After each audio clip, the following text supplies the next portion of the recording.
Hi, I'm Daryl Reeves. I'm a finance executive who spent a career analyzing balance sheets and operational efficiency. I'm currently sitting in my place here in Brussels, getting my bags packed to head to the train station for Paris. Looking at the world from here has made me think one thing crystal clear. We are being lied to about how our country in the United States works. This is Give Me a Break. This is a space where we cut through the performative nonsense, the culture wars, and the empty political rhetoric to look at the only thing that actually matters, the books. My purpose is simple. I'm here to audit the American model, and trust me, the numbers don't add up. Every week, I'll be dropping an op ed, a deep dive audit, where I look at the structural failures of the American economy, but I'm also here to call out the daily bullshit.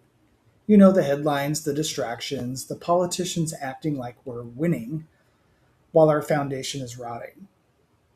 That bullshit is designed to keep you from asking the right questions about where your money is actually going.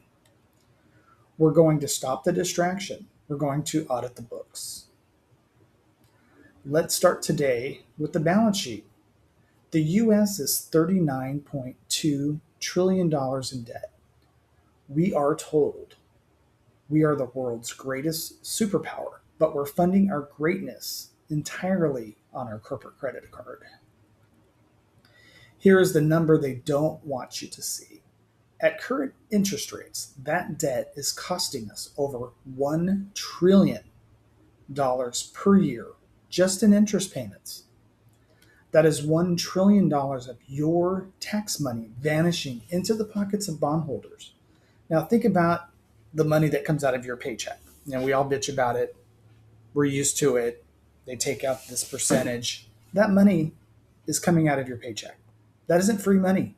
That isn't the government's money. That's your money that comes out of your paycheck.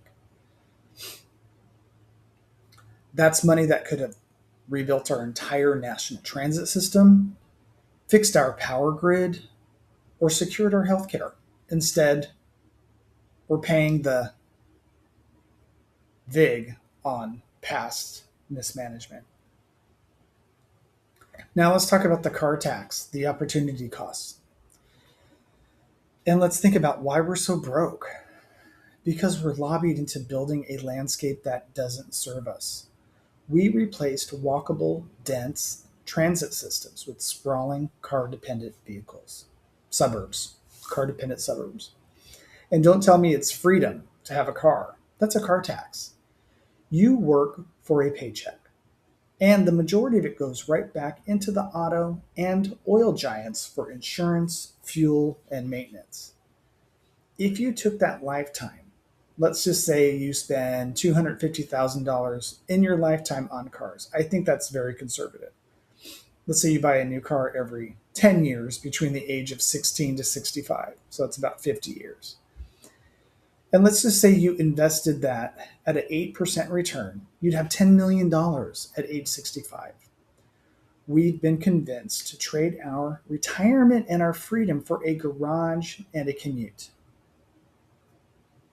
And think about if you have four cars in your family. I know that's not the whole 50 years, but can you imagine if you were a parent and you have two kids, three kids, you got four or five cars running out of the house? We've been convinced that this is normal. All while the federal minimum wage since 2009 is frozen at $7.25 per hour. Now, the argument, I've heard this before, and I think it's complete and utter bullshit that, these jobs are just for kids. Well, you know what? A lot of people need to work those jobs. Corporations are making money on that lie.